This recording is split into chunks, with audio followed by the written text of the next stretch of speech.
Welcome to Murder Cam TV and another episode of Let's Talk About It. Today we discussing the migrant gangs in Chicago and the problems that they causing out on them streets. It's getting crazy. I got a little video from the New York Post that reported on it that could give us a better illustration on what's going on. So with no further ado, let's get to it. America has allowed gangs to enter our country.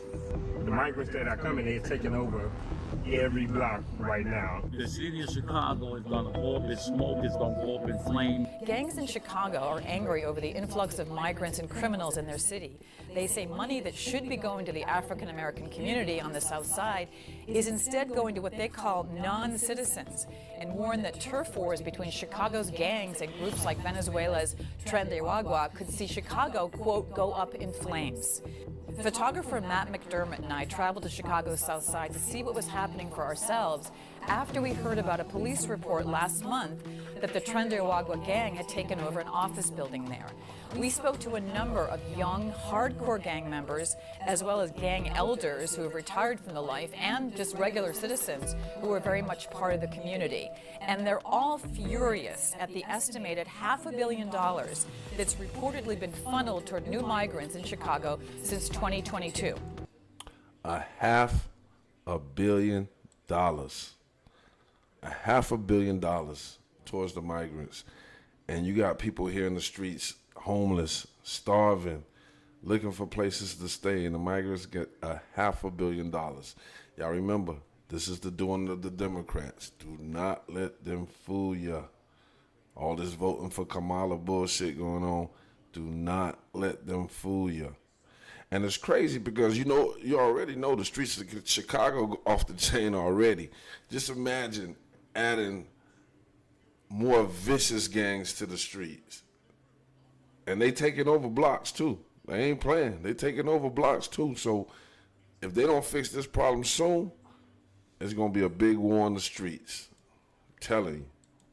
And they aren't happy either about what they say are Venezuelan criminal gangs that are leaving the shelters and spilling out into the South Side into abandoned buildings.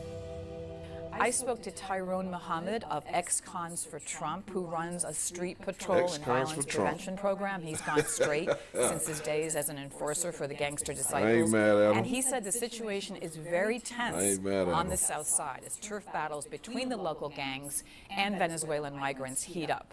It is impossible to release gang members and criminals into our country through the borders and broken walls, and infiltrate them in our community that's already impoverished, that's already broken, that's already disinvested in. When the black gangs, the leadership in the black gangs in Chicago get fed up with the illegalities and the criminal activity of these migrants or non-citizens, the city of Chicago is going to go up in smoke, it's going to go up in flame, and it's going to be nothing that the National Guard or our government can do about it when the bloodshed hit the streets. What he basically saying, boy, is about to go down. We about to spin these blocks on these migrants. But the thing is, these migrants, they coming in and like, they're cartels. They coming in with work. So what they doing is they step into the dudes out there in Chicago like, hey, I can give it to you for this price. So then you get them, they come in, they see how it works. Now they know how the streets go in Chicago. Now they trying to take over. They want to expand. But the gangs in Chicago ain't going. The gangs in Chicago ain't going. And this is going to be a huge problem. But see, people don't realize what's going on with the migrants because most people is not in your city. You know what I'm saying? They ain't on your doorstep yet. But they get 3 years in a sanctuary city. And then after that, they could go wherever they want to go. They already got problems in Denver, New York, you know what I'm saying, LA. They got problems, you know what I'm saying? So once they get to your city and they keep spreading, there's over 20 million of them up here. They are here to take the place of black people, black voters. So, you know what I'm saying? This is a problem that really, really need to be addressed. blacks against migrants. Zach Massey did time in state prison with Tyrone Muhammad, although he's only 27. He's a leader on the streets and said he's disgusted by the money going to Venezuelan migrants at the Look at baby expense, girl he says, outfit. of the African American community. I finally Chilling. actually talked to him on the translator app, and he told me all the things that he got going on, how they help him get a car, apartment, clothes. That's crazy. Link. So it's just like, I just be looking at it like, they ain't even got no social security number. Where they come from? He probably not even here legally.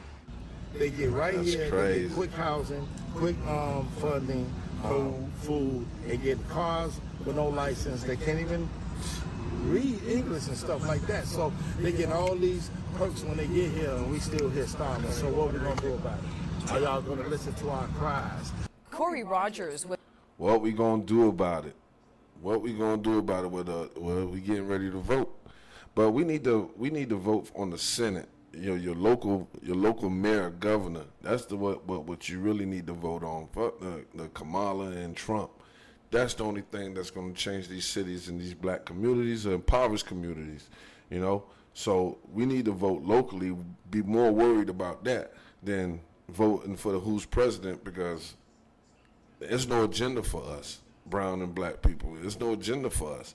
You know what I'm saying? So vote locally is going to help more, but this problem here is going to start popping up in a lot more cities. I'm telling you. was a Blackstone gang member for years. He drove us around the South Side and showed us areas where he said Trendo Awagwa and other criminal gangs are setting up shop, and what he called showing the flag, which means brandishing their weapons in front of like a housing project. The migrants that are coming, they're taking over every block right now in this area. That's right now, crazy. you don't see them because they come out at night. They said they took this courtway over probably by last week. They said it was 100 Venezuelans standing out in the front. right now. 100. Terry, is it an abandoned building? How did they just take it over? 100. When you take over something, you just stand outside and that's They taking over abandoned buildings too. What kind of guns do they have? Semi-automatics, anything you name, you're gonna see it on the street. These boys got so many big guns that if they're 150 pounds, the gun is bigger than them. I swear. But they know how to handle it, right? They know what. Tell me about the fact. Yeah, these Venezuelans, they come from warfare in their country. Like, you know what I'm saying? They come from guerrilla warfare in their country. They've been warned, especially the ones that's in the cartel that's infiltrating. They used to that gunplay, and they ready to die. And that's something that the gangs on the streets ain't used to. Niggas that's ready just to go at it. Not saying that it ain't no people in the gangs that's ready to die too, but it's another level. There's levels to this thing. Levels to this shit. I'm telling you, it's going to go down. Y'all let me know in the comments what y'all think about this and what needs to be done about this. But it starts at the polls. It starts at the polls. This is another episode of Murder Cam TV and Street Beat. Y'all leave the comments. Please like and subscribe. And then I'll talk to you next time. Peace.